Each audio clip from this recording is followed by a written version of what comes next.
Welcome to the Health Leader Forge, where today's health leaders help to forge the leaders of tomorrow.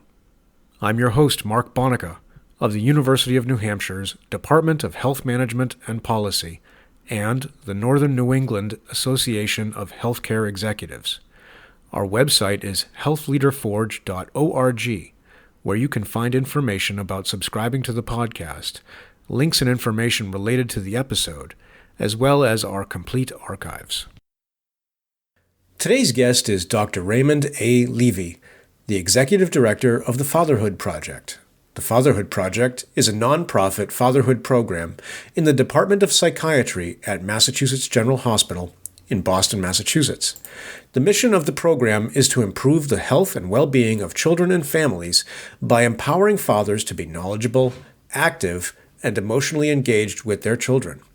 Dr. Levy is a clinical psychologist specializing in psychoanalysis with over 35 years of experience in the field. In this podcast, we talk about the training Dr. Levy underwent to become a psychotherapist and his career leading up to his founding of the Fatherhood Project. We then talk about the origins of the Fatherhood Project, the kinds of programming and research Dr. Levy's team undertakes, and the challenges of running a small, mission-oriented nonprofit. I think listeners will get a lot out of this interview. First, Dr. Levy does a very nice job explaining the field of psychotherapy, which is very interesting. Second, his discussion of how the Fatherhood Project grew out of a research project is enlightening about the origins of great innovations. I hope you enjoyed this podcast.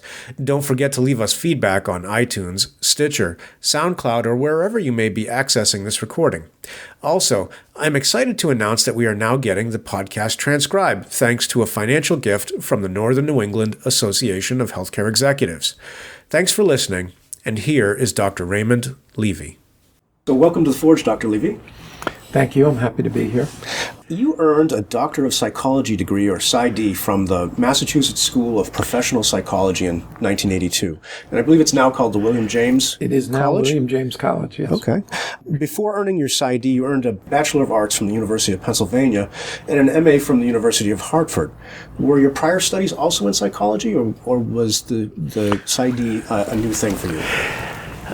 Well, academically, I wasn't really interested in psychology as an undergrad. I majored in history, Russian history. I wasn't quite sure what I was going to do with that, but my two undergrad courses in psychology, I didn't do very well because they were very boring to me, actually, and turned me away from psychology as opposed to toward psychology. But when I graduated, I got a job teaching at a private school in Connecticut. And because of an area of interest that I was not aware of, I was asked to be on the counseling staff there. Oh, okay. And that's how I became interested in the field of psychology and the inner workings of people's minds, their psyches.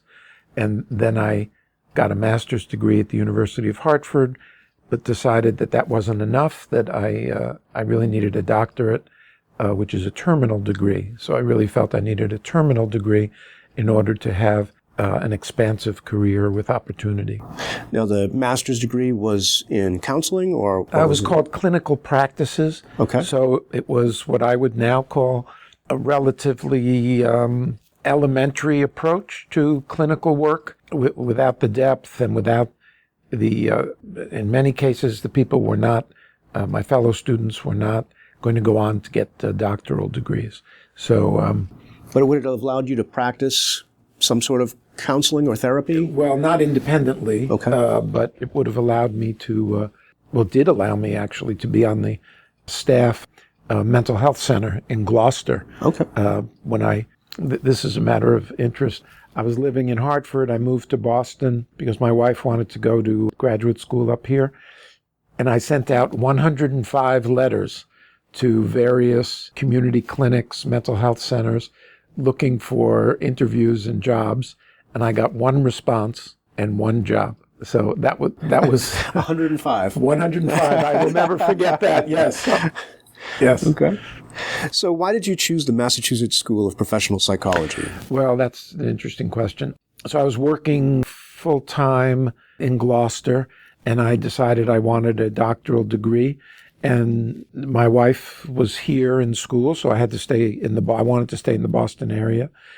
And I didn't really, the Massachusetts School of Professional Psychology, William James College, was in its early stages, its early days. In fact, I was in the first graduating class, and it had a very flexible program as far as time goes. So I was able to continue to work either 30 or 35 hours a week and be a full-time student in the doctoral program at the Mass School of Professional Psychology. So you were working in doing mental health therapy of some sort? I was, yeah. And at the same time pursuing your professional degree, your Exactly. Psy.D. Yes, degree. I was. That's right. Oh, wow. Okay. That must have been some good synergies there between your day-to-day and your education. That is absolutely true. I was studying the very ideas and approaches that I was using during the day. So when my classes started at 4:00, that was very familiar to me. And from my work on the counseling staff at the private school in Connecticut, I had become very interested in psychotherapy, individual psychotherapy. So that was really wonderful for me. I very much enjoyed being in graduate school, and especially while I was working at the same time. Did you develop a specialty while you were in your training? You mentioned psychotherapy. Right. Well, it depends what you mean by a specialty. I would say individual psychotherapy is a specialty. Nowadays, the term specialty is sometimes used differently, but there was no particular age group except, adults. I was interested in adults, but no particular psychiatric diagnosis, for example. Okay. Like some people say that they specialize in anxiety disorders, for example. I feel I treat anxiety disorders as well as anybody. So, when you were in your training, so did you choose to work on psychotherapy? Were there other avenues that you could have pursued while you were doing your graduate work? Some other kind of therapy? Oh yeah, other kind of therapy, because there was community consultation that I could have done. Okay. Organizational development. There were other possibilities, but I was deeply involved with individual psychotherapy. Could you explain what that means? For a layperson, what is psychotherapy? Okay. It's a little hard now to have a unitary definition because I think that the concept of psychotherapy has been devalued. So everybody thinks that they can do psychotherapy, including insurance companies whose requirements have decreased over the years for those people who they will reimburse for psychotherapy. But it's essentially talk therapy is a meeting between two people in which both people agree to try to understand underlying dynamics, underlying emotions that the person who's in the role of patient is not aware of, for the purpose of unlocking the person's energy and capacities and potential. And different people go about it in little different ways, but my own, it's in the context of a trusting relationship, and where a person can talk about things that they might be fearful of talking about or only gradually becoming aware of, and they understand things about themselves and enrich their possibilities in life. So what does success look like when you work with a patient over Great time? question. Maybe the best way to get at that is to give you an example. So I'm just starting to work with a man in his 20s who he and I agree, both in his relationships and his work life, he's never really felt free to pursue what he wants, to say to himself, this is my passion, this is what I want to do, this is the woman I want, as opposed to what he recently had, which was a relationship that he thought was good enough and he could get by for a while, and he felt some sense of obligation to the woman, so he was involved with her, but now he's recently broken up, which I think is a good sign. The success that he's not settling for being involved both in his work life and his romantic life in something based on obligation, as opposed to something that is a reflection of who he is, what he wants in life, and a more passionate connection to life. So success would be getting the helping him remove the obstacles so that he can allow himself to have what he wants in the world. I was reading in your bio that you do psychodynamic therapy. Yes. What's the difference between traditional, is this right phrasing, traditional psychotherapy and psychodynamic therapy? Or is that may not be the right terminology, but I'm not familiar. I'm laughing because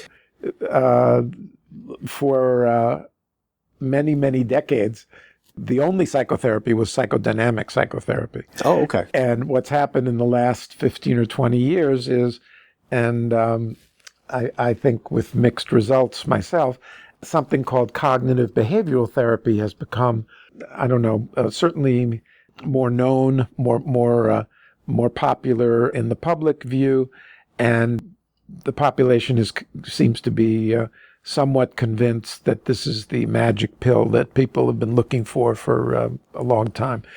But the difference is that in psychodynamic psychotherapy, we believe that in our families and in our early experience in life, that we adjust to who our mothers and fathers are. We relate in specific ways because it's necessary to please them, to get what you want from them, because they get upset if you don't accommodate their values, their ideas, their child-rearing strategies. So everybody adjusts to the environment that you grow up in. And in some cases, that seems flexible enough that people can go on and understand what they want, what their niche is in the world, who they are, and they can have a very nice life. In many cases, because of the very reasons that we have made adjustments growing up, we are hiding from ourselves. We don't quite know about levels of feelings, levels of wishes, aspects of ourself that we've had to hide or suppress in order to get along in the world. And so a psychodynamic approach tries to help people get beyond the ways that they've adapted in the world and get to a level of understanding of themselves that feels to them more genuine, more authentic, more an expression of who they are, and with the hope that it leads to satisfaction in the world. It sounds like what you're describing with psychodynamic therapy really goes back to parenting and this theme of fatherhood that you are now deeply engaged with. Is psychodynamic therapy always reaching back to childhood and kind of your rearing, your family dynamics from A good question. In both psychodynamic therapy and cognitive behavioral therapy, it's always good to know what a person's background is, what their mother was like, what their father was like, what their relationships with each of the important people in their lives, including siblings, were like. That doesn't mean necessarily that every person has to relive their early experiences or spend years talking about their mother or their father. But there are patterns that develop in us early, and it's good for the therapist, me, to be able to recognize those patterns so that when I see them in adults, I can point them out and we can have conversations about whether these patterns, in what ways these patterns are helping in a person's life and in what ways these patterns are hindering a person's life. So do I believe that the source of our adult functioning is born in childhood? Yes, I would say that is the case. Sometimes it's very adaptive and, there's no need for therapy and there are no problems. That's fine. I happen to see the people for whom that's not the case. Right. They come to you because that's not exactly. the case. Yeah. So you completed your doctoral work and you became a staff psychologist at Cambridge Hospital in Cambridge, Massachusetts. And you worked there from 1984 to 1994. Is that I worked correct? there as teaching and supervising. Okay. I didn't see patients there, but a colleague, one of my mentors, helped me get on the staff because he thought I had ability and potential. So I would teach trainees, psychology trainees, and supervise social workers and psychologists. Okay, so this was did you also have a separate private practice at that point as well? Yes. When I graduated MSPP, I set up an office in Cambridge. Okay. And started to see patients privately without any institutional connection. Okay. And I've been doing that for 34 years. So you've always had a private practice, and then you've also been involved with institutions for, it seems like, most of your career. Yes, one way or another. yes, I always wanted colleagues, and also I enjoyed teaching, but also I wanted to get known because that also would help my private practice. And one thing that I'll mention that I've said to so many people over the years, actually, I made sure, I've always worked a lot of hours, many hours. When I started building my private practice, I was also working at a place called General Medical Associates, seeing patients. It's an outpatient medical facility affiliated with Mass General, but operating independently in Weston, Massachusetts. And they were pediatrics and internal medicine and other specialties, dermatology and psychiatry. And I was a psychologist on the staff, and the doctors there would refer patients to me. So I was working, I don't quite remember, maybe 30 hours there, 35, while I was building my private practice. And it was absolutely necessary. And I tell all the people who are involved in training with me that you can't just hang up a shingle and expect to be busy full time. So you have to be working at some institution, and gradually you build a reputation and get referrals. And while you're doing that, you're working many hours. Yeah. Right. So 50 to 60 hours. Is that a fairly standard way of developing a practice? Do most providers, psychology in particular, or do you find people follow the same path you did? Yes, absolutely. For the people who want to build a private practice after training, they always have an institutional affiliation, maybe on a part-time basis or three-quarter-time basis, and then they build their practice out of meeting new colleagues, getting referrals, making referrals, teaching, and presenting papers at conferences, local and national, and writing so that they're known. Yeah, it's a lot of work. I mean, there's no way around it. It's a lot of hours, a lot of work.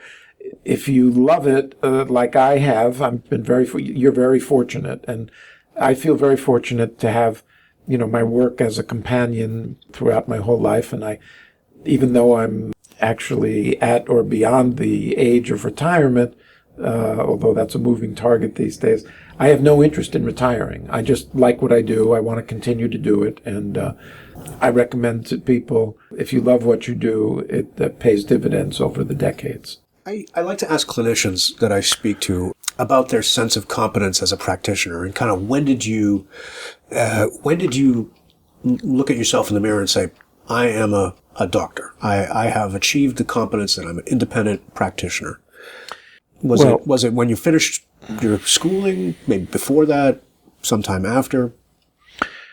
I would say after I finished my schooling, because when I went back to the doctoral program, I realized, as often happens in life, I didn't know what I didn't know, because I had only had a 2-year master's degree before. And then when I went to the doctoral program, I just met different people, and I met maybe a more gifted faculty, and I understood that what I was doing to be good at it is actually more complicated. So I was supervised by multiple people, and, it took me a while. I would say after graduation, I felt I was qualified to see patients 1 year after graduation, because we needed a certain number of hours in order to sit for the state licensing exam, postdoctoral, after getting the degree. But I had a growing sense of competence through my supervision, which I continued as I was in practice. And, the practice of psychotherapy is maybe a little different than some professions. There are still cases where I get confused, where I'm not certain, and I will go for a consultation to my mentor to talk about the feeling that I'm missing something. And usually after a conversation, maybe two, I'm back on track and I understand more about the patient and more about the work that we need to do. You mentioned mentors. That's a theme that I like to explore with my guests. So you said you have a mentor now? You did. He's still alive. And do you still consult with I do this individual? sometimes. Yeah. I do. Sometimes it's over a meal. It's not as formal, but yes, he likes to hear me present cases or problems, and with some of my cases, and I value that very highly. I met him in my first job after my doctoral program at General Medical Associates, which I mentioned. He was the psychiatrist who hired me there, and I would meet with him and then be supervised by him, and it really clicked very nicely. And I learned, a lot of the, if I came out of graduate school 60 to 70% toward full competency, he got me above 90 or 95, let's say. And so I'm very grateful to him. He's been a very important part of my life. I think I grew personally by being supervised by him on my cases also. He was not my therapist, but I grew personally. And when I published 2 books, I was very clear that these books would never have happened if I hadn't met him and if he hadn't been my mentor. So I'm very grateful to him. You mentioned that he supervised you. Yes. Is that a requirement you had your doctoral degree? I did. Were you required to have a clinician, a psychiatry supervisor? No. A physician supervisor? Well, there was 1 year after I had my degree where I had to accumulate 1,600 hours in practice time being supervised in order to sit for the state licensing exam. Okay. So he was your supervisor during that period? Yes, that was required. After that, it was entirely voluntary, but advisable. Most people in my field continue to be supervised for many, many years. Develop what's called a peer supervision group. So people we met along the way in our training who we liked, talked well with, learned from, taught, maybe a group of 4 or 5 who meet monthly, talk about cases. And that's in addition to an individual supervisor, because we all feel, and this is a little different than maybe the cultural belief these days, we all feel our work is very complex, and we look at factors that make it complex, and we think our work is better for it. Although I think the culture now and some of the claims for quicker fixes don't think it has to be as complicated as many of us who think psychodynamically do believe. So you had a kind of a senior mentor that who actually had some formal relationship with you that was overlooking your cases? It was a paid supervision. I mean, I would pay him for his time. Okay. And he didn't have any, well, he had legal responsibility. Okay. But he trusted me to present the cases that I wanted help with, and that I would learn from him in a way that would help all my work with my cases. Okay. And then you also had, you mentioned a peer group that you built over time. Right. Do you still use that kind of function? And that's entirely, again, voluntary, but, by now they're 30-year relationships or more, and it functions very well, and we can talk about the competing new ideas and how to adjust approaches based on some new ideas as needed. And there's a high level of trust and learning that goes on in that group. You mentioned that your mentor was a psychiatrist. He is a psychiatrist. So could you briefly, for folks who may not understand the difference, what's the difference between a psychiatrist and a psychologist? Right. Good question. Psychiatrist went to medical school and then for 4 years, and then specialized in psychiatry, decided that would be their specialty, and did what's called a residency, a 3-year residency at a medical institution. Like, I'm affiliated with Mass General, and I have helped over the years to teach and supervise some of the psychiatry residents there. They graduate residency and then take an exam, and they now are licensed in psychiatry. A psychologist goes to graduate school in psychology and does not have a medical background necessarily, can't prescribe medication, except in, I think, New Mexico and Louisiana, where if you take a course with a certain number of hours in psychopharmacology and neurobiology, you're then permitted to actually prescribe medication. These are underserved areas where the culture believed it would be worthwhile to train psychologists so that they could prescribe and then work in these mostly rural, underserved areas. But the education is very different. A psychologist is trained more as a psychotherapist. Some psychiatrists enjoy that and practice psychotherapy, but more these days are involved with neuroscience and psychopharmacology. And the reason I kind of asked, I was interested in you explaining that difference, but when you said that your mentor was a psychiatrist, yes, that kind of surprised me, because I typically think of you go to see a psychiatrist to get that psychopharmacology usage. Yes. And so how is it that you came to have a psychiatrist as your mentor? Well, there's a branch of psychiatry that is interested in psychotherapy and interested in becoming psychoanalysts. Okay. And this was someone who had advanced training in psychoanalysis and spent his time doing psychotherapy and not prescribing medication. So he was excellent and focused in the areas that I wanted to learn about. Sure. Yeah. Is there competition between schools of thought about using psychotherapy as opposed to pharmaceuticals? Well, or is it find the right tool for the right problem? Well, the idea in most cases is find the right tool for the right problem. At its worst, there are those who don't understand that changing the brain through medication for some, through psychotherapy for some, through medication and psychotherapy, that these are the best approaches depending on the patient.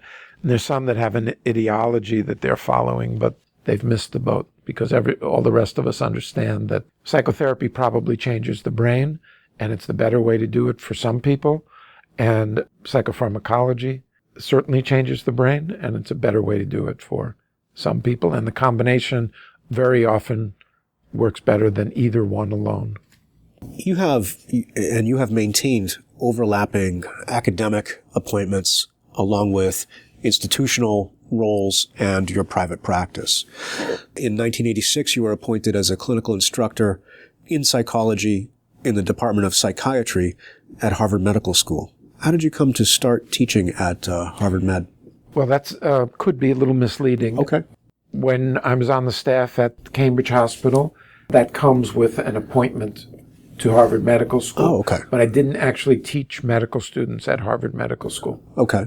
And the same is true when I moved to Mass General Hospital. Okay. The same is true. I have an appointment at Harvard Medical School, but it's through hospital affiliation. Okay. And I don't personally teach the medical students at Harvard Medical School. Okay. So, but you were a clinical instructor. So did that mean you were teaching? Or? I was teaching. I taught psychology students or trainees at Cambridge Hospital, and then at Mass General. Okay. I've taught, again, psychiatry residents, psychology interns, and in fact, now that I think about it, for a long time, once a month, I was teaching Harvard medical students who were doing a rotation on the inpatient psychiatric unit at Mass General. So there'd be a handful, 4 to 8, and I would teach them about psychodynamic psychotherapy for 1 or 2 hours a month. They would be at the hospital already. So I never taught, a big Harvard Medical School class. Okay. But these were the Harvard Medical School students who were doing rotations at the hospitals you exactly. were at. Okay. Yes. So in 94, you left Cambridge Hospital and you took an appointment as a senior assistant psychologist in psychiatry and a clinical associate in psychiatry at Massachusetts General Hospital in Boston. What made you decide to change your affiliation from Cambridge to Mass Gen? Good question. I think the culture of Mass General suited me better than the culture of Cambridge Hospital. And I had two very close colleagues who were at Mass General. I liked working with them. I liked spending time with them. One of them brought me on to be a supervisor and teacher in the psychology program there. One was a psychiatrist. Actually, one was the assistant chief of psychology also. And she brought me on there. And it just seemed, frankly, Mass General is a very large place, has a very large Department of Psychiatry. It just seemed as though there would be more opportunity for me there, which has turned out to be the case. Did you work inpatient? I didn't ask this earlier. Did you work inpatient and outpatient? I never worked inpatient. During my training, I worked at Mount Auburn Hospital, the inpatient unit, for a year, but I never was a psychologist on an inpatient unit, no. Okay. What's the difference between doing that kind of practice and the practice you do? Very, very different. The patients, of course, inpatient are sicker. That's why they're there.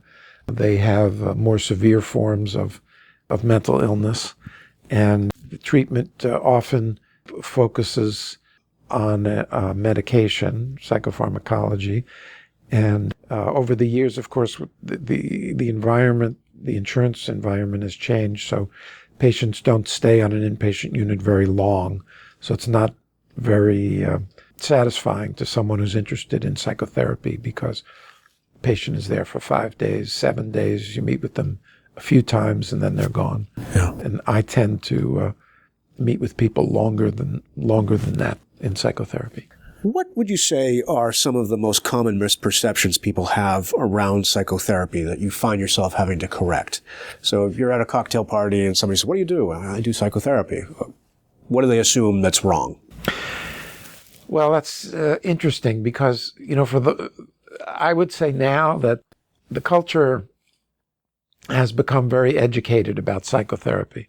For a long time, maybe in the 60s and 70s, it was almost necessary to be in psychotherapy to be considered a educated, informed, sophisticated person in certain circles. So people were in psychotherapy, and mostly talk therapy. And, then there's always the group that feels, if you have to go talk to somebody, it means there's something wrong with you. And that's only for sick people. It's not for relatively healthy people. And, it takes forever. No, it doesn't take forever. And, I think I can talk to my friends, and there's no difference between talking to my friends and talking to you, talking to in therapy. No, that's not true either, because we're trained to hear in different ways than friends are. And so those are some of the misconceptions, I would say. In 2010, you received a grant to conduct a study on the role of fatherhood on adult development. This study evolved, as I understand, into the Fatherhood Project today. Is that correct? That's exactly right, yes. So what was the initial focus of your research? What was the grant originally written to do? Well, it is a grant, but it's a little misleading. We started as a research organization, and we were funded actually by a private donor. I was funded by a private donor, and which made it possible for me to have a small salary and hire 2 people.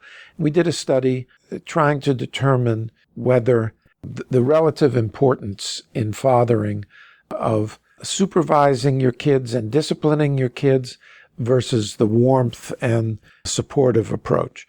And we did a study which I would say was inconclusive and not as important as I would have liked it to be at that point. What we've continued to do, and the way that I've changed the organization, I think, is more vibrant, more important, and more central to the questions about fatherhood that need to be addressed.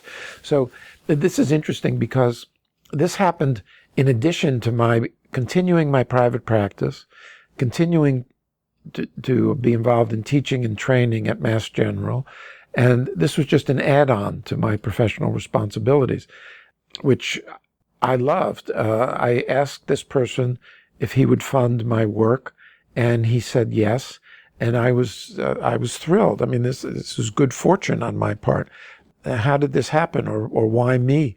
Because let's see, I had been in practice for just almost 30 years, and I had built something of a reputation and was well respected, had worked hard, and this person of means, respected me and trusted me.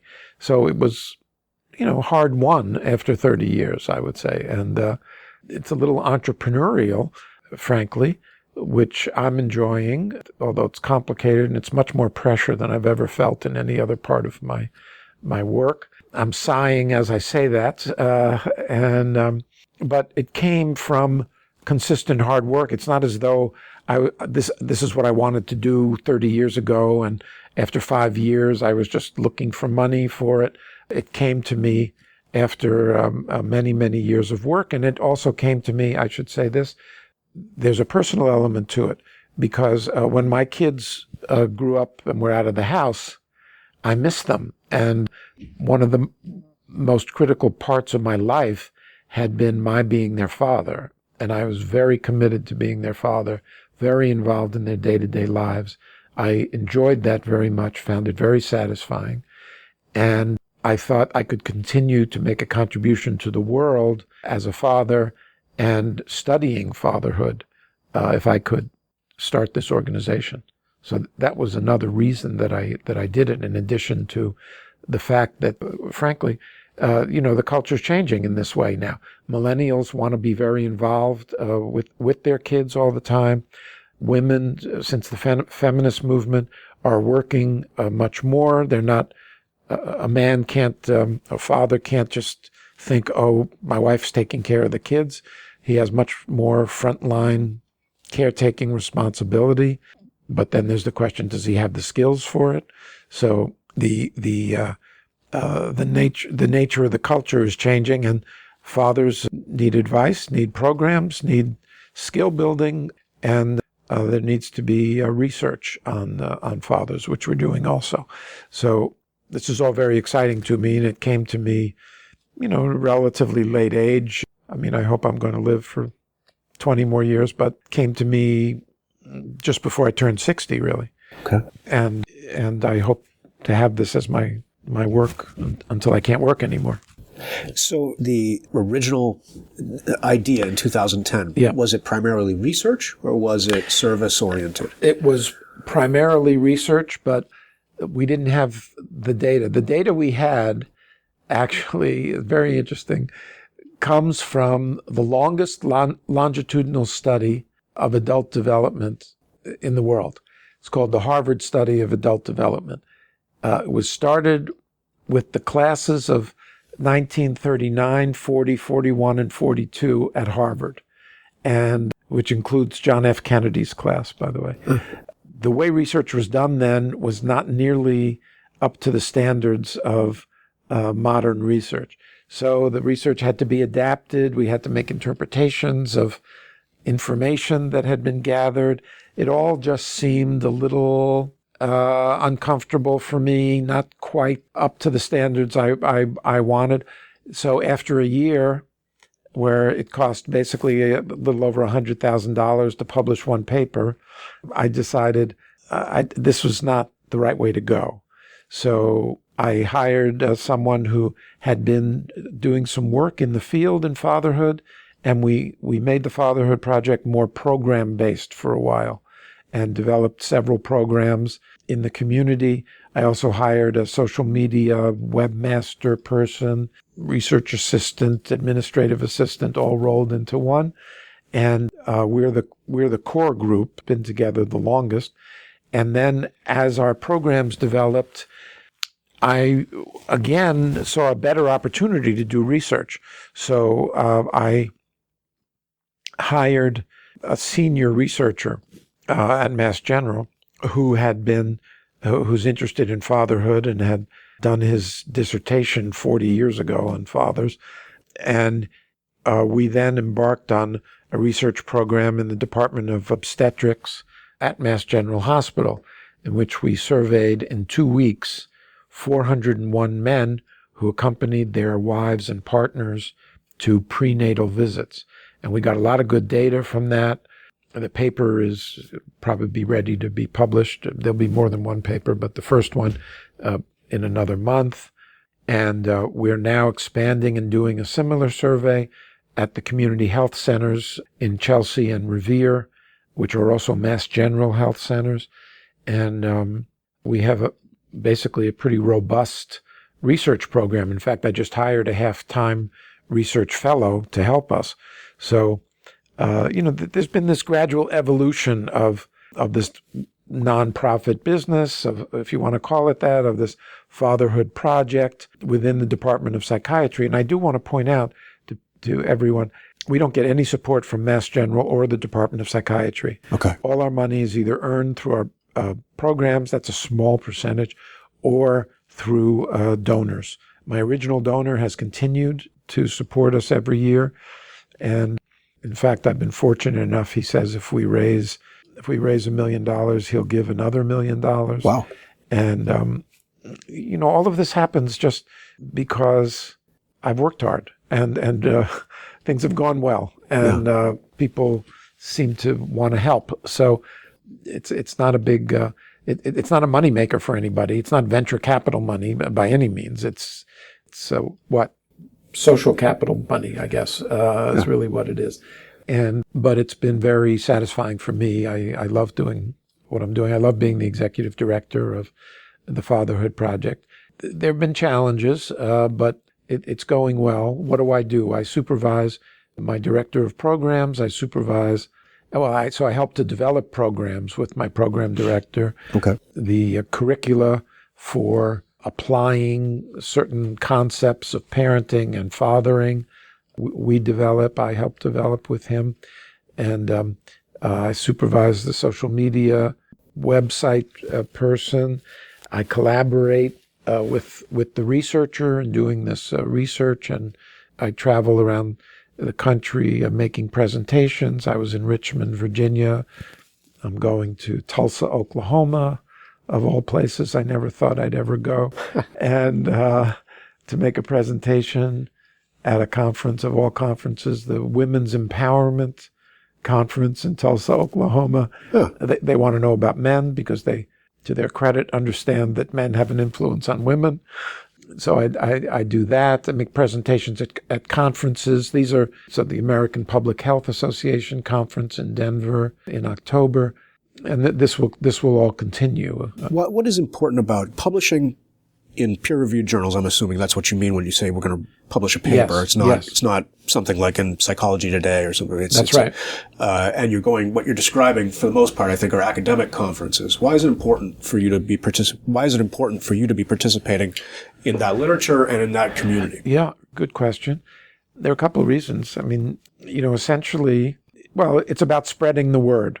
So our findings in obstetrics about the men who appear with their wives, I'm hoping that when we present the findings and what this suggests for running an obstetric service a little differently so that it's more father-friendly and providing services for fathers who more and more want to be very involved with their infants but don't know how, and they want to be supportive of their pregnant wives and partners but don't know how, that if we can run programs that it will keep families intact more. The data shows that the fathers who are involved early in their kids' development from birth are more likely to stay involved with their families. So I'm presenting because I'm hoping the word will get out. There'll be other people from obstetric services there. They'll want to know more. How do you do this? What are the mechanics of it? Will you come consult to us so we can do it? And that it will basically change the way obstetric services are run, which I would see as institutional change, to get fathers more involved, emotionally involved with their kids, which all the research shows is positive. So any way that we can spread the word and help to make institutional changes in ways that we believe positive, I'm ready to do it. Why is it important that it go into a academic journal like I'm going to make one, a Journal of Obstetrics, for example? It's a peer-reviewed publication. Why is it important to do that rather than Boston Globe? Well, the Boston Globe's important too, actually. Sure. I don't mean to diminish that, but no, but they are different. You're right. So, number one, a peer-reviewed journal means that the work we've done doing research is respected at the highest levels of science requirements for research, which then tends to give it credibility and validates its significance, its importance. And it's different than if I just stood up and say, let's get fathers more involved in obstetric services. Anybody can say that. We've done the science, so we have the research that supports it and the value of it, and it just has more power. It's about power, I guess, yes, and authority.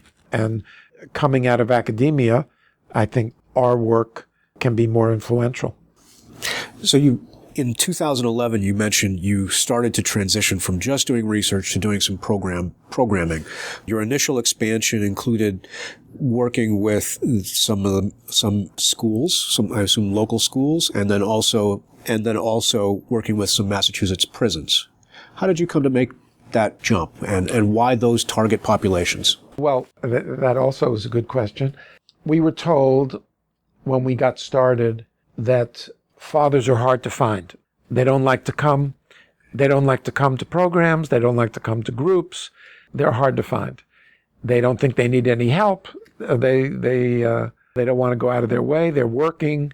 It's complicated. So what we did was, we were interested in underserved populations. So the incarcerated dads that I taught in Shirley and Concord prisons, they were clearly underserved. I mean, we wanted to get them more programs. I wanted to teach them about staying involved with their kids even when they were in prison. I wanted to teach them certain things about skills, about child development. And so I did that 4 or 5 times. And they're certainly an underserved population. And then teen dads, there are kids who, either because they believe that being a man is having a child, get girls pregnant at very early ages, and they find themselves having the responsibilities of fatherhood. Now, many of them don't stay around, but some do. Some take it seriously, and they want to be a good father. So, and that's an underserved population. So we ran groups for teen dads also. And then we decided, okay, there are teen dads, but why not do a prevention program that could decrease the number of teen dads? So we went into 10th grade health classes and talked to some of the kids there about 5 requirements for being a good father, after which they all realized, I'm not any of those things. I can't be a father. So I don't know if it's had an impact or it hasn't, but I hope so. So we were focusing on underserved populations. So the programs that you have today, you mentioned teen dads, incarcerated dads. Some other ones that you have listed on your website include becoming a dad, father readiness and for adolescence, which is that the prevention program? Yep. Dads Matter in Pediatrics. What's that? That's a very successful program that we have, in which it's held in the Revere Community Health Center. Chelsea and Revere are often first stops for immigrants who come to the Boston area. So they're not well situated, and they tend to be lower income dads. And they also have difficulty being involved with their kids for various reasons. And what we do is 14 times a year on Saturday mornings, we have a group where dads and kids come and do activities, play with their kids, and for a part of the day. And these are people families who are referred from the pediatricians at Revere Health Center and some of the social service programs that are embedded in the health center. And they are at-risk families, so possibly at-risk dads, meaning they've been incarcerated, they're unemployed, they have ADD, they don't really trust the world very well. So they get referred to our program, and they get involved and come on Saturday mornings, spend time with their kids, which their partners love, of course. And then the last 20 to 30 minutes, we pull them out of the program and teach them something about fathering skills, parenting skills. And so each week there'd be a different topic involving empathy, the importance of attachment, positive discipline strategies, executive function, things like this that are critical for fathering. So it's very successful. And then twice a year, the program director organizes trips. One trip was to the Children's Museum. There were 17 families that came. And then a trip to the Stone Zoo in Stoneham. Again, I think 18 to 20 families came. And there's a nice sense of community. They feel like they belong somewhere. They're not strangers in a strange land. And it's a good way to get them involved in the health center. Maybe their kids get better health care. Maybe they get better health care. Maybe they make use of social services that are housed in the health center. It's a way of getting disenfranchised dads, underserved dads, involved in what the system can offer them. And then the last program that we hadn't talked about was divorcing dads. Yeah. So this is a very good idea. This is a program, a class, an 8-session class that I and my director of programs, but I've been the main force in this, hold for dads somewhere in the process of divorce. The purpose of it is it's the same concept that guides just about all of our work, to increase the emotional engagement of fathers in their children's lives. So even as divorced dads and as non-resident dads, first of all, we talk about the critical importance of their involvement and that kids can have very good outcomes even with a non-resident dad, as long as the dad is engaged in their life. So each week we have a curriculum, and each week that there's a subject that is raised. Again, some of these same concepts: empathy, attachment, positive discipline, co-parenting, which is often difficult, and the importance of maintaining contact with their day-to-day lives. How do you evaluate the effectiveness of any of these programs? Okay, now this is a sticky point that I'm not proud of. So we haven't done that yet, and this is one of the reasons that I just hired a half-time research fellow. She and I and the director of research are going to figure out how to do this, which sounds easier than it really is. But we want to make the programs evidence-based and demonstrate effectiveness. So this is next on the agenda. Sounds like a good research project for future publications, possibly. Absolutely. Yeah, absolutely.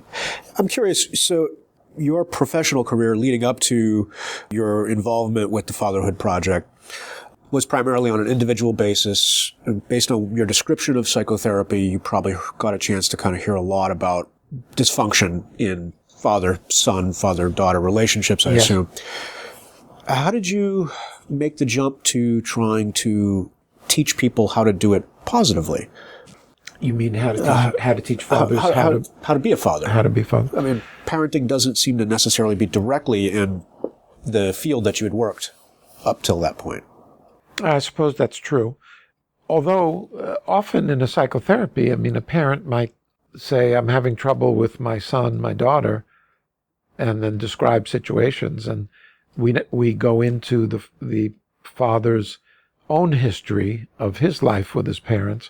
But then there's also room for suggestions about parenting. So somewhere in the back of my mind, maybe that father wouldn't have had to ask me that question or had that problem if he understood more about fathering skills. So there's the idea of prevention, which...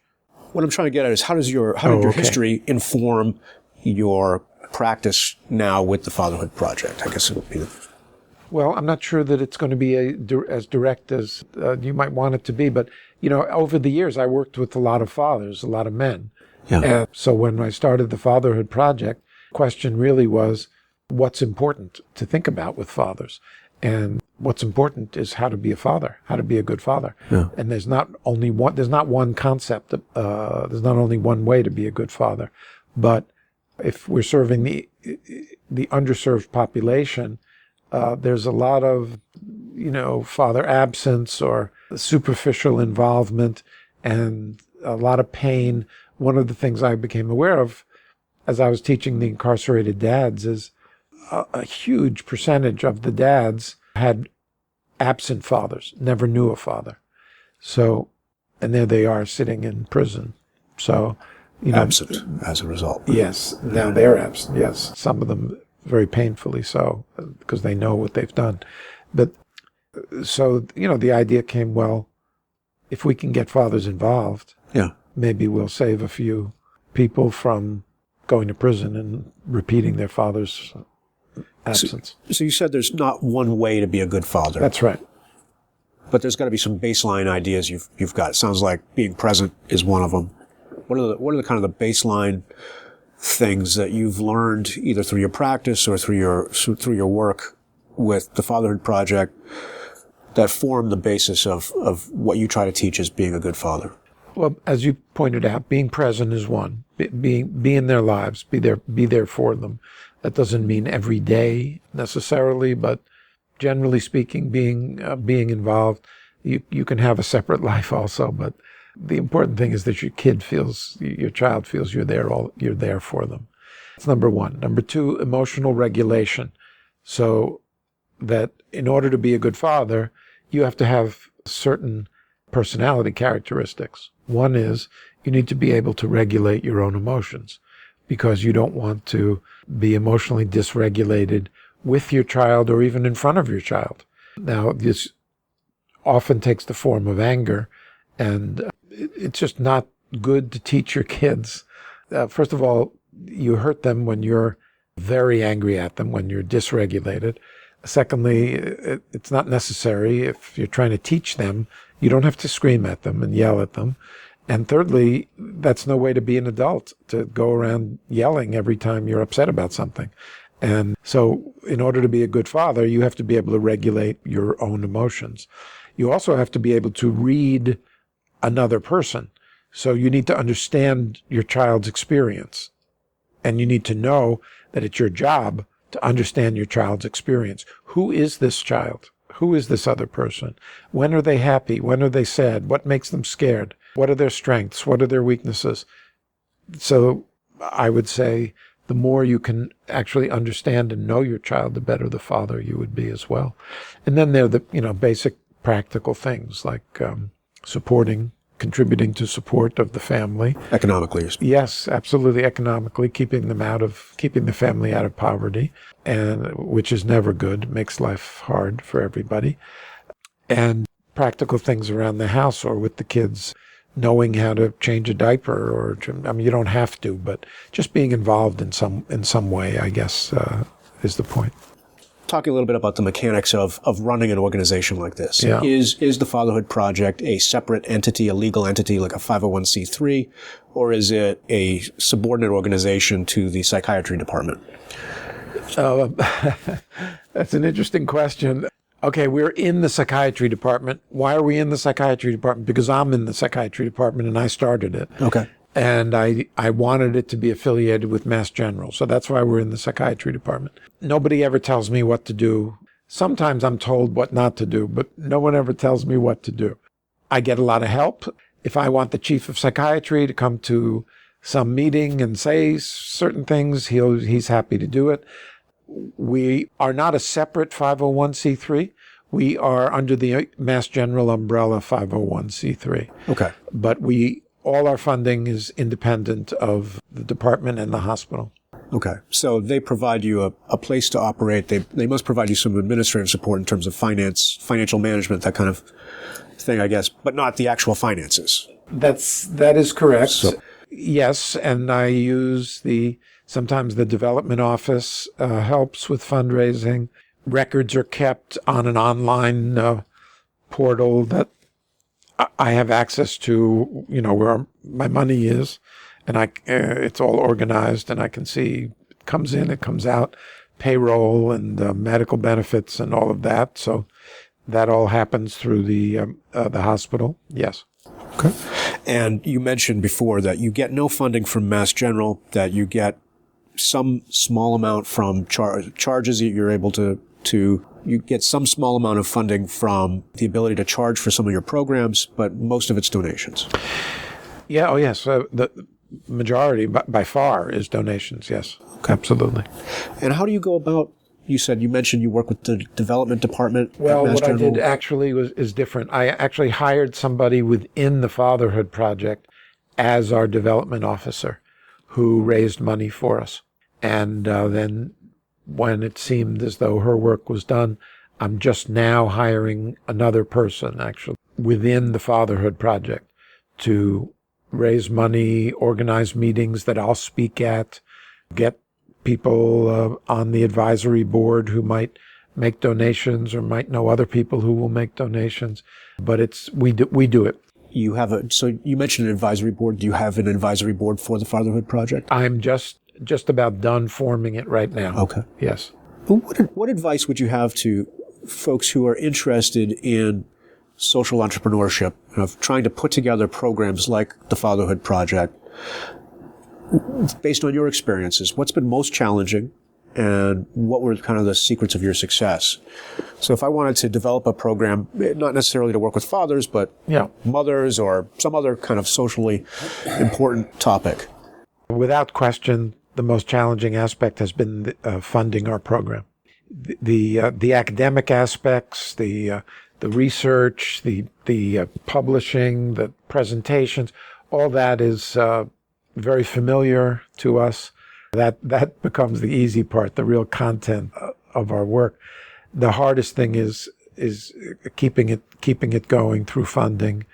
And there have been times when I've been chasing down money because I can see that in 4 months I'm not going to be able to make payroll, and I've been able to do it the whole time, but it really wears on me. At 3 a.m, that's what I'm thinking about. I'm not thinking about the group I'm going to run or the next Divorcing Dads class. I'm thinking about how to get a breakthrough with funding. That was actually my next question, is what keeps you up at night? So it's That's funding. what keeps me up at night. That's it. Yep. Okay. Other than funding, what's the most challenging aspect of leadership and leading an organization like the Fatherhood Project that you've faced? Or is funding really the single issue? Well, I think I've been good at establishing relationships, working relationships with people, and making sure people were in the right positions and doing what they're good at, which I consider to be part of the requirements of a good leader. And then there was one issue at early on, because the person I hired to be director of programs had been doing things in the fatherhood field for 10 or 12 years. So his involvement predated my involvement, but he was working for me. So there was some tension about who's the leader, when, is he going to accept some of my ideas, which are a little different than what he had been doing.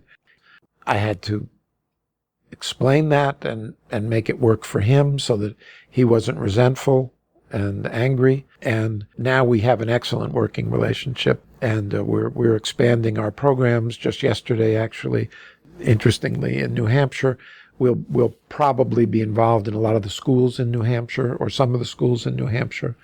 And we're presenting, I think it's August 3rd, at a conference, a statewide conference. And we're going to present some of our ideas about fathers in the schools. And schools can, if they want, it's not just us. There'll be 600 people there.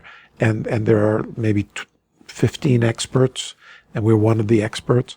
So the schools can decide, we want a fatherhood program in our school.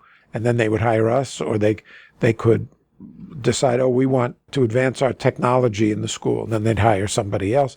But and John and I work very well. We had the wonderful meeting yesterday, and that was a challenge at first, to make sure our relationship was solid, our working relationship was solid. So that was another challenge in addition to the fundraising. And then there's always the question of priorities. So I've had to mix. I've had multiple considerations, criteria for programs. Which ones are going to bring in some money to relieve some of the pressure for fundraising? But is that what we really want to do? Or do we want to serve the underserved lower income population, which basically we end up being volunteers for?